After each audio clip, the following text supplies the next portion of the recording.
bourgeois ne sont que des bandits. Ils volent et tuent les travailleurs pour avoir des profits. Mais unis comme dans une grande armée, nous écrasons la bourgeoisie, rien ne peut nous arrêter. Nous écrasons la bourgeoisie. Franchement, ces parasites l'ont bien cherché.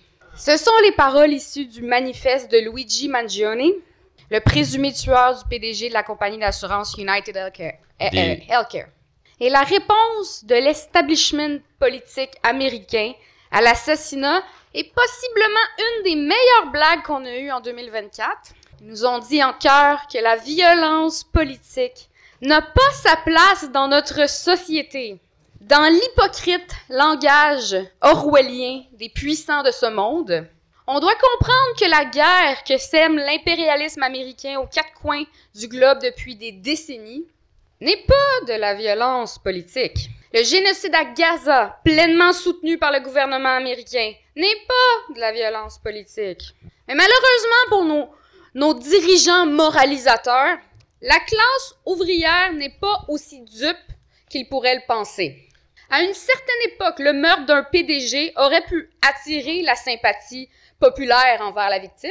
Mais aujourd'hui, dans un contexte de profonde crise du capitalisme, alors que des millions d'Américains se font rejeter leurs réclamations d'assurance médicale à chaque année et doivent faire le choix ridicule entre se soigner et se loger, la sympathie populaire est allée du côté du présumé assassin Luigi Mangione, alors que les sondages montraient que 41% des Américains de 18 à 29 ans considèrent ce meurtre comme acceptable. Et plutôt de questionner s'il est moral d'assassiner un individu de sang-froid, la question que se sont vraiment posées des millions de travailleurs et de jeunes est s'il est moral de faire des millions de dollars sur la mort de milliers de gens dont on a rejeté les réclamations d'assurance. Et la réponse a été un retentissant non.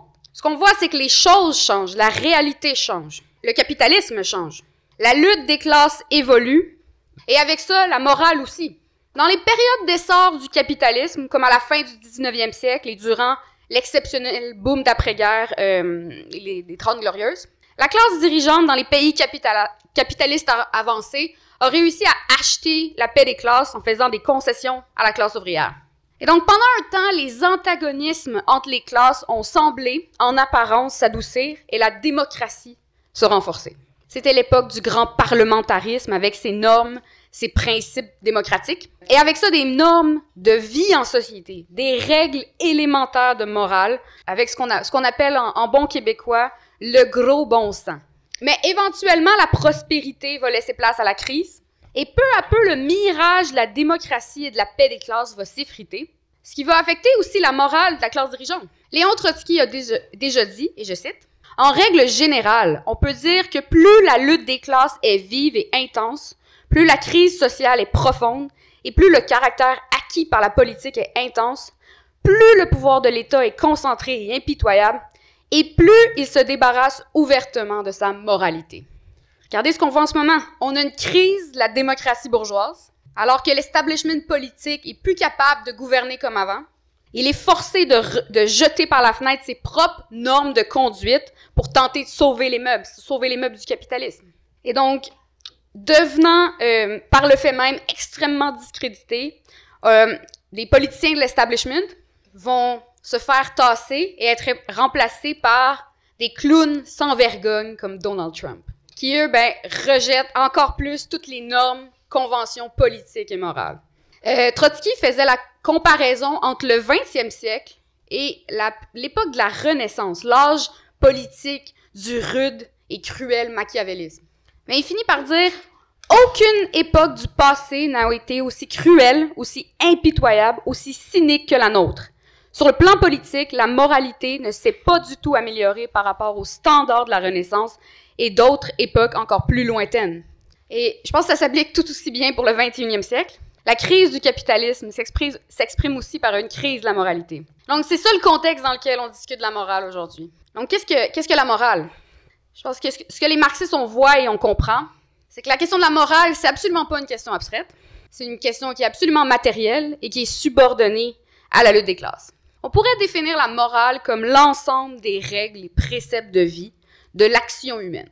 Le préjugé commun qu'on se fait enseigner, tant à l'école qu'à l'Église, c'est que la morale est intemporelle. C'est quelque chose qui est détaché de l'histoire. Mais en fait, elle est absolument dictée par l'évolution des sociétés humaines dans l'histoire. À une certaine époque, le cannibalisme était une pratique répandue. Tout comme avoir des esclaves a déjà été jugé comme moralement acceptable. Donc, comme Trotsky va le dire, la morale, c'est le produit du développement social. La morale change, évolue, les idées changent. Mais Marx et Engels ont bien expliqué que les idées dominantes dans une société sont les idées de la classe dominante.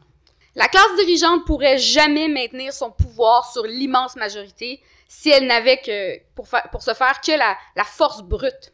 Elle a besoin d'autres moyens, et un des moyens précieux, c'est à travers l'idéologie et la morale. La morale, c'est un outil pour la classe dirigeante. Ainsi, quand l'aristocratie était la classe dominante de la société, l'honneur et la fidélité étaient des valeurs importantes, prétendument universelles, qui étaient en fait toutes désignées pour participer à maintenir le système féodal hiérarchique et stable. Quand la bourgeoisie va supplanter l'aristocratie, devenir la classe dominante, vont aussi être supplantées les valeurs féodales par le règne soi-disant universel de la liberté et de l'égalité. Mais la liberté abstraite et universelle, en fait, cachait les intérêts très concrets de la bourgeoisie, qui a besoin de liberté de commerce, du libre marché, et aussi d'une main-d'œuvre pleinement libre. Donc, d'une main-d'œuvre qui peut être pleinement libre d'aller vendre sa force de travail aux moins véreux des capitalistes. Et donc, fondamentalement, la morale participe à unir la société, à unir les classes antagonistes. Elle maintient l'illusion qu'avec des principes de vie abstraits universaux, on peut maintenir une harmonie sociale. Mais c'est complètement faux. Parce que fondamentalement, la morale sert à brouiller et masquer la lutte des classes, et elle est au service de la classe dominante. Et un point important ici, que vous connaissez très bien, que les grands principes moraux défendus par la classe dirigeante, sont jamais respectés par celle-ci. La longue liste des crimes de l'Église chrétienne en est un exemple assez clair. Aujourd'hui, on a les grands défenseurs de la paix et de l'amour, comme Justin Trudeau, Justin le génocidaire, et qui maintenu pendant son règne, toujours bien en vie l'oppression des Autochtones.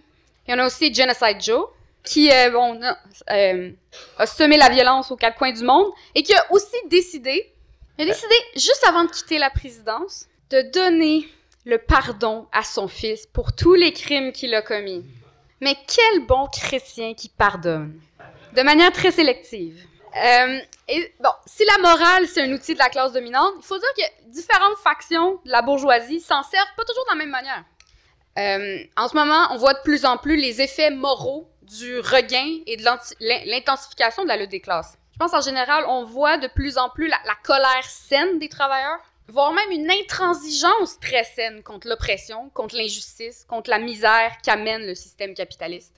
On a vu plein d'exemples fantastiques dans la dernière période. Le mouvement Black Lives Matter. On a des gens qui ont dit « C'est correct de brûler un poste de police. C'est absolument rien comparé à toute l'horreur qu'on inflige aux personnes noires et aux minorités opprimées. » On a évidemment l'énorme mouvement de solidarité avec la Palestine aussi, qui a exprimé cette colère-là. Puis aussi, en général, on a vu une augmentation des grèves dans bien des pays. Et face à tout ça, l'aile conservatrice de la classe dirigeante invente toutes sortes de faux problèmes moraux pour détourner l'attention des travailleurs et diviser la classe ouvrière. Et avec la fameuse guerre culturelle, on a une situation complètement absurde où des politiciens corrompus et apologistes des crimes de guerre et des pires horreurs de l'impérialisme soudainement prétendent se préoccuper du sort des enfants de la classe ouvrière, qui voudraient sauver de la perversité morale qu'amène le wokisme, les personnes trans ou tout autre bouc émissaire de la société. Un mot pour ça, bullshit.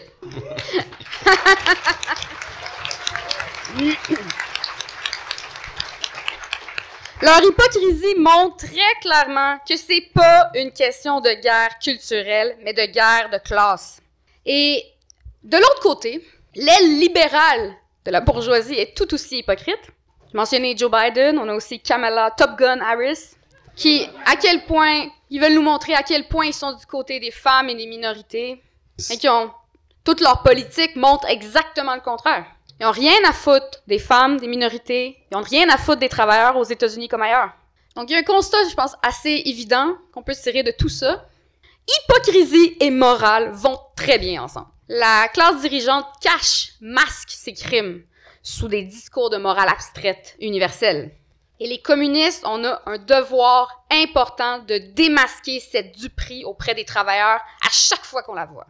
Maintenant, si on dit qu'il n'y a pas de morale universelle, anhistorique, qui transcende les classes sociales, mais qu'en est-il de la nature humaine?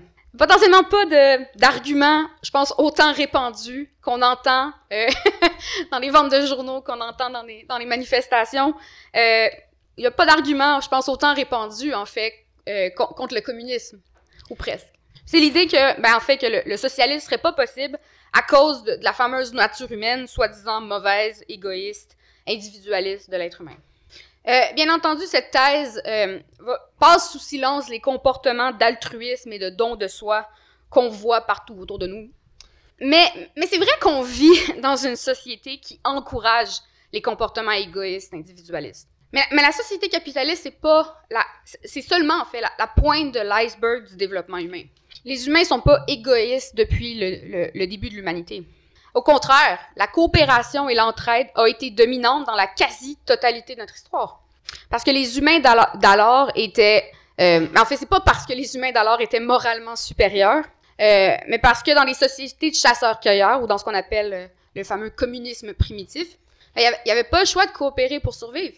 Mais je pense que c'est vraiment depuis l'apparition des sociétés de classe, et en particulier depuis l'évolution du capitalisme, que tout le mode de production, que toute la société favorise et encourage l'égocentrisme et l'individualisme. Je pense que le point important, c'est qu'il n'y a pas de nature humaine indépendante des conditions matérielles. Mais ce qui est bien avec ça, c'est qu'en transformant les conditions matérielles, on va pouvoir aussi créer une nouvelle humanité, libérée de l'exploitation, de l'aliénation du travail, qui va ainsi transformer nos rapports réciproques. Il y a un autre point important ici. Quand un mode de production est plus capable de faire avancer matériellement la société, celle-ci entre en crise, et ça l'amène aussi la crise au niveau politique et moral. On va voir un phénomène qu'on a déjà vu dans l'histoire, notamment, par exemple, on va voir ça avec le déclin de l'Empire romain, alors qu'un climat de pessimisme s'était installé. Et je pense que c'est vraiment ça qu'on voit aujourd'hui. J'ai pas besoin de vous parler des chiffres sur les statistiques, sur la crise de la santé mentale, en particulier chez les jeunes. Je pense qu'il y a un climat aussi de fatalisme dans la société, qui vient avec le fameux phénomène du doomerism. Je pense qu'il y a une profonde aliénation humaine qui va s'exprimer dans nos relations sociales tordues. Ce qui fait que, ironiquement, l'idée très pessimiste que la nature humaine serait mauvaise, c'est aussi un symptôme de la crise du capitalisme. Donc, la morale largement dominante dans l'histoire de la société des classes, ça a été la morale idéaliste. En fait, l'idéalisme a été jusqu'ici la philosophie dominante dans l'histoire. Donc, dans l'histoire de la philosophie, on retrouve une division assez cruciale entre deux grandes philosophies. Le matérialisme, qui affirme que la matière existe indépendamment de notre pensée et est primordiale. Et l'idéalisme, qui soutient que les pensées, les idées déterminent le monde qui nous entoure. Et en morale, l'idéalisme va se manifester par des principes moraux abstraits, éternels, comme j'ai mentionné tantôt. Et donc, comme je l'ai dit, c'est précisément cette philosophie morale qui va être l'outil de la classe dirigeante. Et évidemment, pendant longtemps, c'est la morale religieuse qui va dominer. On va le voir sur le féodalisme.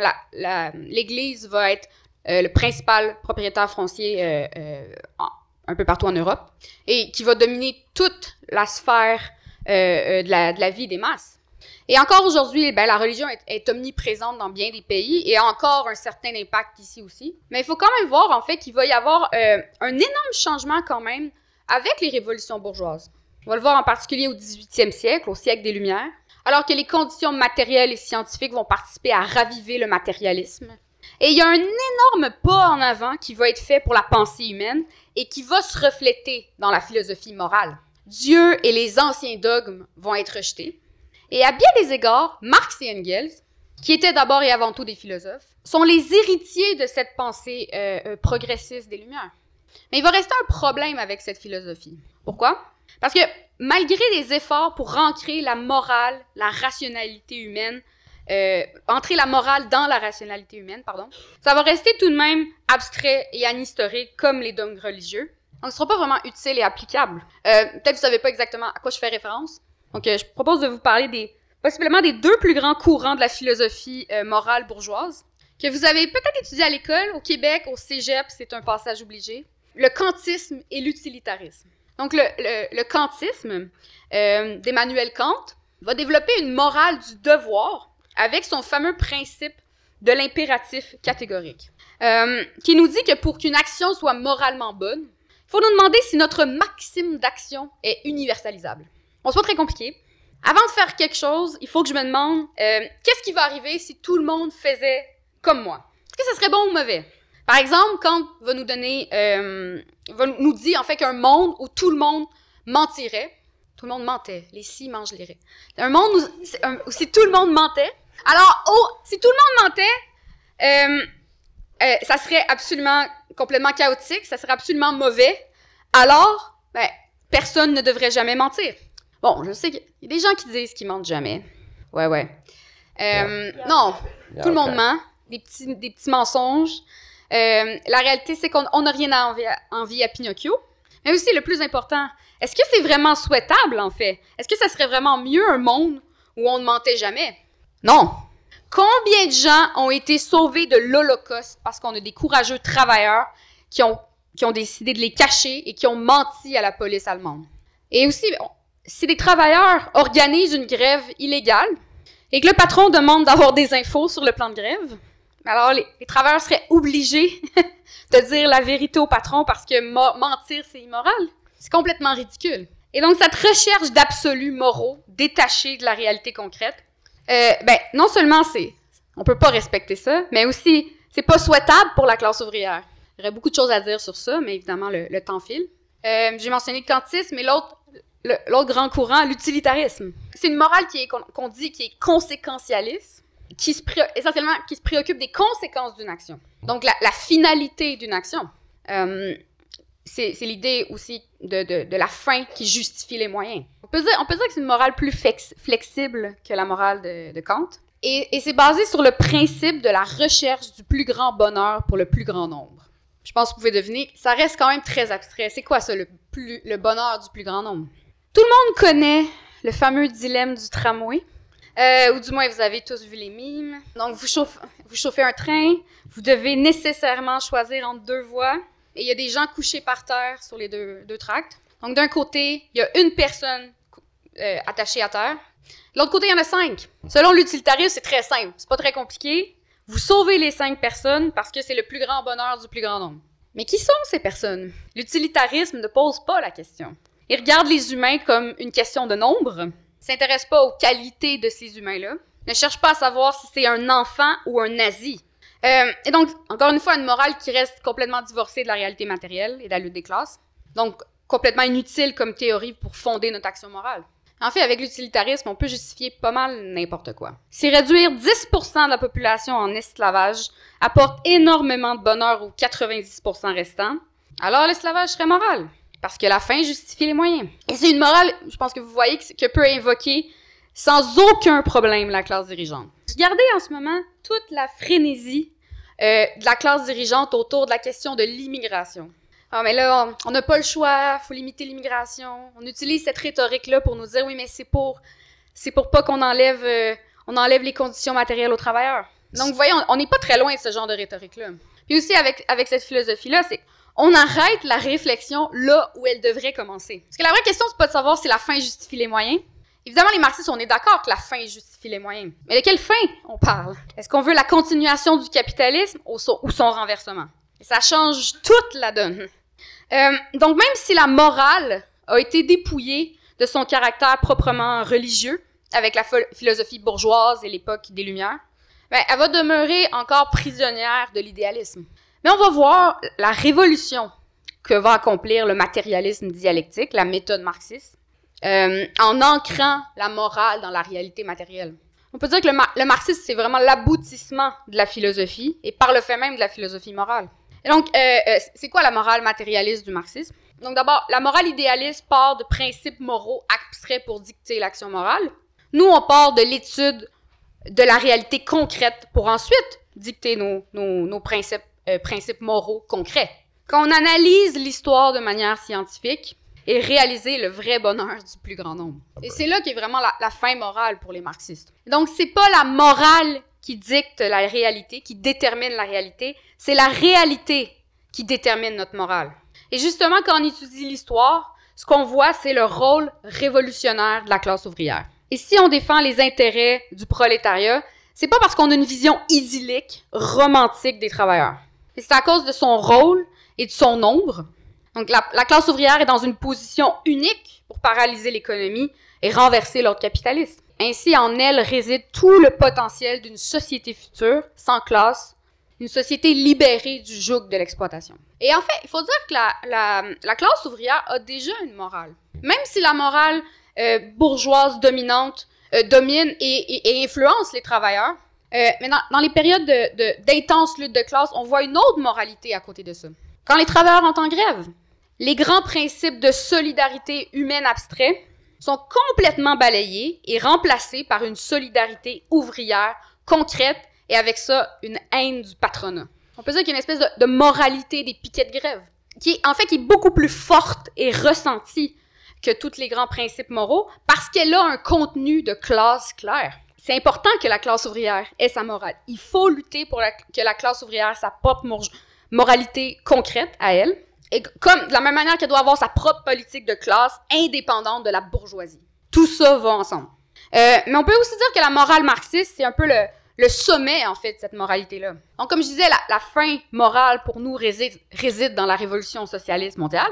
On peut aussi dire que ça, c'est, en dernière analyse, seulement un moyen pour atteindre la fin ultime, qui est l'émancipation pleine de l'humanité.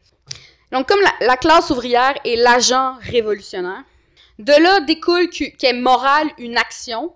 Pour paraphraser Trotsky, une action est morale si elle accroît la cohésion de la classe ouvrière, qui accroît aussi sa confiance dans ses propres capacités et sa conscience dans sa propre mission historique. Et c'est ce qui va amener Trotsky aussi, qui a beaucoup écrit sur ce sujet. Ça, c'est vraiment important. Les questions de morale révolutionnaire se confondent avec les questions de stratégie et tactique révolutionnaire. L'expérience vivante du mouvement, éclairée par la théorie, leur donne la juste réponse. Donc la morale, c'est relié à la politique, à notre théorie, puis en dernière analyse, à notre action tactique et stratégique. Donc maintenant qu'on dit ça, comment on l'applique? Qu'est-ce que ça veut dire? Si on parle de stratégique et tactique, il y a une question qu'on se fait poser très souvent, reliée à la morale. Est-ce que les marxistes prônent la violence? Et la question de la violence est très, très souvent posée de manière abstraite. Pour ou contre la violence? Ce qui est une drôle de question. Les pacifistes vont s'opposer à la violence en général, indépendamment de tout contexte. Ils vont considérer la non-violence comme une norme morale, obligatoire pour tous. Mais les marxistes, on observe le monde tel qu'il est et non tel qu'on voudrait qu'il soit. Et en réalité, la violence et la guerre font partie des fondements du capitalisme. La classe dirigeante possède de nombreuses armes pour combattre les travailleurs de sa propre nation. L'idéologie, la morale, c'est un outil pour ça. Mais en fin de compte, je pense que l'histoire nous montre que la force nue, c'est la seule méthode par laquelle le capitalisme peut se maintenir sur le long terme. La bourgeoisie a besoin de la violence. Parce que le capitalisme est fondé sur des antagonismes entre les classes. Et la classe dirigeante en a besoin pour essayer de forcer, de maintenir l'exploitation des travailleurs. Et il y a aussi des antagonismes entre les différentes cliques de la bourgeoisie représentées par les États-nations. Et à ce niveau-là, je pense qu'on le voit complètement aujourd'hui. La guerre est à l'ordre du jour. Et regardez tout l'argent qui est investi dans la police et l'armée. Simplement avec une fraction de ce que les puissances impérialistes investissent dans la guerre, on pourrait éradiquer la faim et la misère dans le monde, qui sont le produit d'un système très violent. Mais ça n'arrivera jamais, ça, sur le capitalisme, qui est un système absurde, en faillite morale. Tant que le capitalisme va exister, la violence sera une réalité de la vie. Et ça, camarades, c'est contre ça qu'on se bat, c'est contre cette violence-là. Je pense que la seule conclusion qui s'impose pour nous, c'est que si on veut mettre fin à la violence et la guerre, si on veut être conséquent, on doit renverser le capitalisme, on doit briser ce système pour mettre fin à la violence. Et dans la lutte révolutionnaire, la question de la morale est tout autant une question concrète. En 2019, au Soudan, Un énorme mouvement fantastique, mouvement révolutionnaire, a renversé tout le régime autoritaire d'Omar al-Béchir. Et la junte militaire au pouvoir, en fait, ne pouvait se maintenir que par l'imposition de la violence brute. Et dans un contexte concret comme ça, quand on a la violence de l'appareil d'État répressif, la seule façon pour les masses de se protéger et pour que les objectifs de la révolution soient atteints aurait été d'armer la classe ouvrière. En fait, les dirigeants du mouvement auraient dû donner des armes aux travailleurs pour se défendre, mettre en place des comités d'autodéfense et surtout aller combattre les ministres aller combattre les milices réactionnaires du régime. C'était concrètement une question de vie ou de mort pour la révolution. Mais la direction du mouvement, en fait, ils étaient fiers de dire qu'ils étaient pacifistes, en fait, puis de dire qu'ils sont restés pacifistes. Donc, ils n'ont pas voulu faire ça. Et ce qui, essentiellement, a laissé sans aucune solution, sans défense, tous ces travailleurs qui se sont fait battre, violer, tuer. Et ces dirigeants ont ultimement sacrifié la révolution sur l'autel du pacifisme. Et les conséquences ont été vraiment extrêmement brutales. Si vous suivez un peu la situation, le pays est pris depuis ce temps-là dans une guerre civile sanglante. Donc, malheureusement, c'est ça que le pacifisme a amené aux masses soudanaises. Donc, je pense que ce que ça nous montre, c'est que le pacifisme, c'est non seulement inutile, mais en fait, c'est un cancer pour le mouvement révolutionnaire. Le marxisme n'a absolument rien à voir avec ça. En fait, on peut dire que le pacifisme, c'est un reflet de la morale bourgeoise, qui prône, en fait, la paix de manière complètement hypocrite. En fait, les pacifistes en viennent à prendre au mot la bourgeoisie lorsqu'elle parle de paix. Et ainsi, ils participent à leur donner une caution morale et à crédibiliser leurs paroles creuses. On n'est pas pour ou contre la morale en général. Violence in general. Violence, non, pas la morale. Notre politique se base devant la situation concrète devant nous. Et un point absolument important, pour nous, la violence utilisée par l'oppresseur pour maintenir enchaîné son esclave n'est pas la même que la violence de l'esclave pour briser ses chaînes. La violence d'Israël n'est pas la même que celle des Palestiniens. Et ce qu'on voit, c'est que les pacifistes en viennent à mettre sur un pied d'égalité la violence des opprimés et celle des oppresseurs. Et en fait, on peut dire que les impérialistes ne peuvent que s'en réjouir. Donc, si on n'a pas d'opposition abstraite à la morale, est-ce que ça veut dire que pour nous, tous les moyens sont bons de manière cruelle pour parvenir à notre fin? Non. L'émancipation de l'humanité ne peut être accomplie qu'à travers une révolution socialiste où la classe ouvrière elle-même prend le pouvoir et fait fonctionner la société. Mais pour se rendre là, ça veut dire qu'il faut unir la classe ouvrière. Et on peut pas faire ou promouvoir quelconque action qui mette en opposition des sections de la classe ouvrière, ou qui affaiblirait la classe, ou la maintiennent dans la passivité.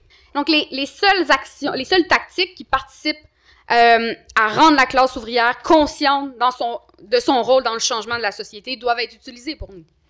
Donc, si Luigi Mangione est devenu récemment une espèce d'héros pour bien des jeunes, ça l'a amené une question importante. Est-ce que les assassinats et les actes de terrorisme individuel sont des bonnes méthodes pour renverser le système en place? Mais en fait, ce que l'histoire nous a montré, seuls et divorcés d'un mouvement de masse ne renforcent pas la lutte des classes, bien au contraire. Ils en viennent à substituer les actions d'une minorité ou même simplement d'un individu à l'action collective de la lutte des classes. Elles ne renforcent pas la confiance des travailleurs en eux-mêmes, en tant que la seule force capable de renverser la société de classe. Donc, si on a vu un soutien pour Luigi, comme on a vu, en fait, souvent dans l'histoire, un soutien pour les actions de terrorisme individuel ou les acteurs de ces actions-là. Mais je pense qu'il faut reconnaître que c'est quand même un soutien passif.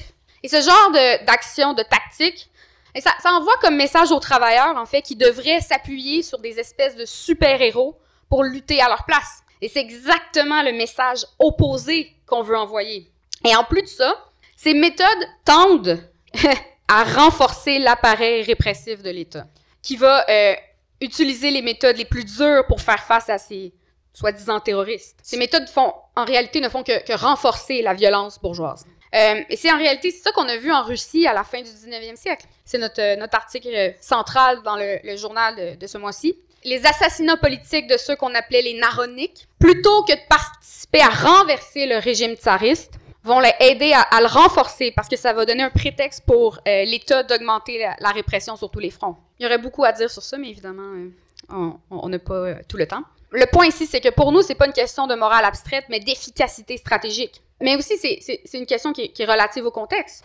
Assassiner un PDG alors qu'il n'y a pas de mouvement social, de lutte, ça peut amener une certaine passivité des travailleurs. Mais à l'inverse, dans un contexte de révolution, assassiner un chef de gang fasciste, ça peut servir d'adjuvant utile à l'action des masses. Donc, c'est pour ça que c'est difficile de dire d'avance, dans l'abstrait, qu'est-ce qui est permis ou non, quelle action est bonne. C'est vraiment l'expérience vivante du mouvement ouvrier en lutte, avec l'aide de la théorie, qui peut nous indiquer qu'est-ce qui est bon ou non. Donc, maintenant, c'est le moment promotionnel de l'événement. On a des beaux t-shirts cette année à l'école, sur lesquels vous pouvez lire la célèbre phrase « Les philosophes n'ont fait qu'interpréter le monde de différentes manières. Ce qui importe, c'est de le transformer. » Très beaux t-shirts, je les aime bien. Je vais sûrement aller m'en acheter un. Mais je mets vraiment l'accent sur la citation, évidemment. C'est une phrase extrêmement profonde. Et je pense que ça nous ramène vraiment à la jeunesse de Marx et Engels. Alors qu'ils ont mené un combat, notamment contre la philosophie de ceux qu'on appelait les hégéliens de gauche, des philosophes comme Bruno Bauer, par exemple, et ceux qu'on va appeler le courant de la critique critique, qui vont se contenter, en fait, de faire une critique morale du monde et de l'ordre établi. Ces philosophes qui sont restés prisonniers de leur idéalisme, tout en maintenant dans leur tête un modèle parfait de société, vont finir par condamner et mépriser le monde réel et la masse de gens qui le composent, et absolument rien faire en pratique. Marx et Engels vont être extrêmement sévères dans leur critique de cette critique critique. Et d'une manière beaucoup moins brillante, on voit ce même phénomène aujourd'hui, je pense. Il y a plein de libéraux qui ont un énorme radicalisme verbal, qui vont dénoncer la droite populiste, ils sont donc ben immorales, ils vont s'époumoner à dépeindre Trump comme un fasciste, ils vont s'apitoyer devant ce qu'ils voient, ils vont en venir à juste chialer contre la classe ouvrière, et ultimement, ils font rien et ils prônent le même statu quo capitaliste. On voit aussi les réformistes et les anarchistes faire la même chose, les anarchistes, réformistes, petits bourgeois, adopter une approche similaire. Ils sont extrêmement cyniques et pessimistes du monde dans lequel on vit. Ils finissent tôt ou tard par condamner la classe ouvrière qui est tant impure et étant moralement imparfaite. Ces petits bourgeois bien pensants, restés purs sur le haut de leur nuage, vont sûrement finir à ce qu'on appellerait le paradis des gauchistes. Le paradis des gauchistes sans avoir absolument rien fait pour transformer le monde concret. Et je pense qu'il faut que ça soit clair pour tout le monde. Le marxisme est absolument l'exact opposé de ce pédantisme, de ce snobisme pourri. Le marxisme, c'est pas une belle vision du monde que tu peux adopter pour oublier la misère de la société. C'est pas juste une belle utopie. C'est pas un dogme. Et c'est surtout pas un mode de vie cool qui peut te permettre de te sentir supérieur au reste du monde ou pour faire valoir son ego. Le marxisme, c'est d'abord et avant tout une philosophie de l'action. Le marxisme, c'est des idées pour transformer le monde, afin d'émanciper l'humanité pour vrai, réellement, pas dans notre tête. À cause de ça, le marxisme, c'est une philosophie extrêmement dangereuse pour la classe capitaliste. Et c'est pour ça que depuis l'époque de Marx, le marxisme a été attaqué de toutes les parts. En 1917, les masses russes vont prendre le pouvoir avec à leur tête le parti bolchevique de Lénine et Trotsky. Je pense pas que j'ai besoin de vous apprendre que les bolcheviks ont été démonisés sur toutes les tribunes, des campagnes de mensonges, de calomnies de la classe dirigeante pour condamner moralement le bolchevisme. À travers le monde, les communistes vont être traqués. Et par la suite, les horreurs du stalinisme vont constituer une occasion en or pour s'attaquer encore plus à l'édifice du communisme, pour jeter encore plus de boue. En 1938, Trotsky va écrire leur morale et la nôtre. Plusieurs citations d'aujourd'hui viennent de ce livre. Je recommande vraiment aux camarades de le lire. C'est un ouvrage extrêmement profond. Je l'ai relu pour la présentation et j'ai encore trouvé des nouvelles couches de profondeur. Ce livre est publié dans le contexte où vont se tenir les derniers procès de Moscou, où des milliers de vieux bolcheviks et d'autres vont faire l'objet de fausses accusations par le régime stalinien. Ça incluait notamment le fils de Trotsky, Léon Sedov. Et beaucoup vont être condamnés à mort parce qu'ils vont être accusés d'être des trotskistes et des agents fascistes. La question qu'on peut se poser, c'est pourquoi Trotsky écrit sur la morale à ce moment-là? Il faut comprendre qu'on est dans un contexte d'une vague de répression, de réaction mondiale avec la montée du fascisme. Ce qu'on va voir, c'est de nombreux gauchistes désillusionnés, apeurés, qui vont se tourner vers la droite. Leur impuissance et désarroi devant la réaction, comme le dira Trotsky, va amener de nombreux anciens socialistes et supporters de l'URSS à se retourner complètement contre le marxisme et la lutte des classes. Et ils vont commencer à dire la même chose que la propagande bourgeoise, à savoir que communisme et stalinisme, c'est la même chose, que trotskisme et stalinisme, c'est la même chose. Non seulement c'est complètement faux, non seulement il y a une rivière de sang qui nous sépare du stalinisme, et ça pourrait pas être plus faux qu'au moment même où les vrais communistes se font assassiner par les staliniens. Mais ces petits bourgeois intellectuels, franchement couards, des réformistes aux anarchistes, vont soudainement invoquer des grands principes moraux abstraits pour condamner en bloc le communisme, qui est maintenant devenu immoral. J'aime bien cette phrase. Trotsky parle du désir de surmonter leur propre inconsistance en se mettant une fausse barbe de prophète. Ils vont en pratique devenir l'auxiliaire, l'écho servile des capitalistes et jouer un rôle réactionnaire. Il faut comprendre que la petite bourgeoisie, pris entre les deux grandes classes antagonistes, n'est pas capable d'avoir une indépendance morale et politique et finit bien souvent par jouer la courroie de transmission de l'idéologie dominante dans le mouvement ouvrier. C'est quelque chose qu'on voit aujourd'hui. On a des dirigeants syndicaux qui prônent constamment le compromis de classe, qui sont incapables de résister devant les pressions du patronat. Mais on voit aussi en général dans la gauche. On voit le même discours moralisateur, anticommuniste, auquel était confronté Trotsky à l'époque. C'est très drôle parce qu'on est encore bien loin du contexte de Trotsky des années 30. On est encore bien loin de la montée du fascisme. Mais on se fait déjà attaquer par des misérables éléments petits bourgeois, complètement démoralisés et franchement froussards, qui se donnent des faux habits de gauchistes et de révolutionnaires, et qui mettent souvent plus de temps à nous haïr qu'à haïr la classe capitaliste. Toutes sortes de mensonges sont inventés pour nous dépeindre comme étant moralement condamnables. On est une secte, on est un culte, on endoctrine les gens, on les maltraite. Faut comprendre, en fait, que ça, c'est la réalité de la lutte des classes. Plus la lutte des classes va s'intensifier, plus on va se faire attaquer. On défend des idées dangereuses, camarades. Et c'est important de voir contre quoi on fait face, contre quelle marée on fait face. Et pourquoi je mentionne tout ça?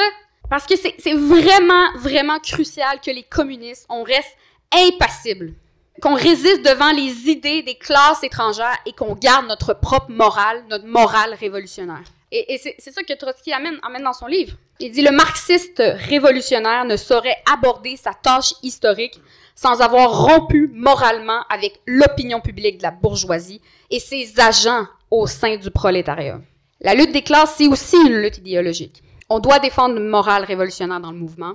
Et je pense, à cet égard, il y a rien de plus condamnable que la servilité à l'égard de la bourgeoisie et de son idéologie. Partout autour de nous, il y a des pressions constantes pour qu'on se soumette à la morale dominante et l'opinion publique.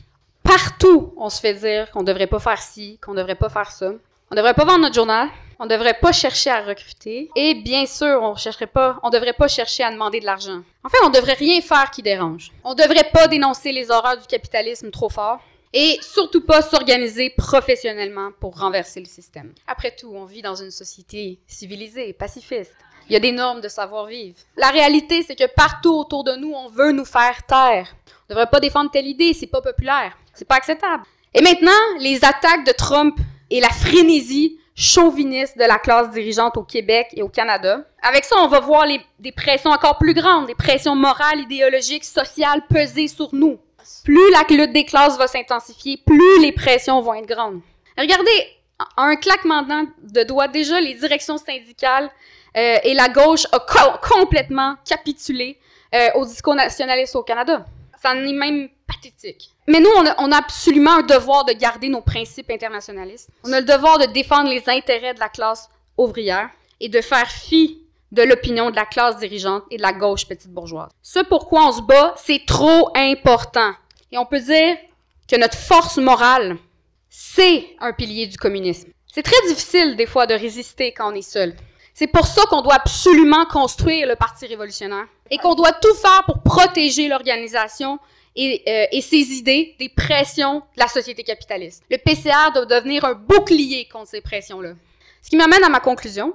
La morale, ça peut sembler être quelque chose de très compliqué, très intellectuel. Et c'est ultimement assez simple. La morale, c'est une question de choix. Choisir selon des principes de vie. Les philosophes et les prêtres d'hier, comme aujourd'hui, ont toujours réduit ce choix entre le bien et le mal, de manière abstraite, ouais. Mais je pense, pour nous, en fait, le choix fondamental, c'est de prendre parti. De prendre le parti des opprimés ou celui des oppresseurs. Et de jouer un rôle dans la lutte des classes. Marx, Engels, Lénine et Trotsky n'étaient pas des ouvriers, venaient pas de famille ouvrière. Engels, c'est un bourgeois, et les autres venaient de background petits bourgeois. Mais ils ont tous fait le choix. Ils ont décidé de dédier leur vie à la cause de l'émancipation de la classe ouvrière. La cause de l'émancipation des opprimés, de l'émancipation de l'humanité. Ils ont donné leur vie, ils ont même perdu leur vie à la Révolution. Mais ce choix, c'est aussi le même choix qu'ont fait des millions de communistes anonymes dans l'histoire, qui ont maintenu ce choix contre vents et marées, qui ont résisté à toutes les pressions des classes étrangères, malgré les difficultés. Et je dirais même surtout à travers les difficultés.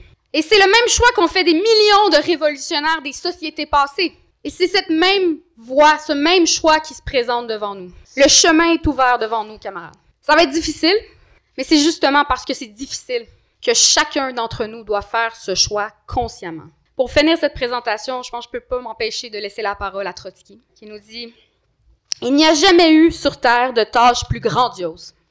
Sur chacun de nous pèse une responsabilité historique. Notre parti exige chacun de nous totalement, complètement.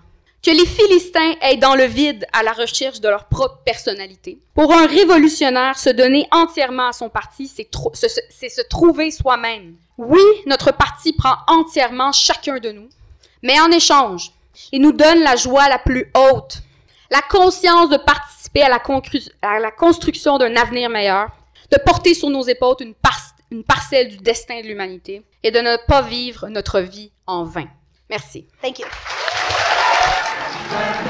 Dans toutes les industries, de Montréal à Toronto, vers le Colombie, notre chant par les ministres, le chant des ouvriers, révolution socialiste, le chant des ouvriers, révolution socialiste, le chant des ouvriers.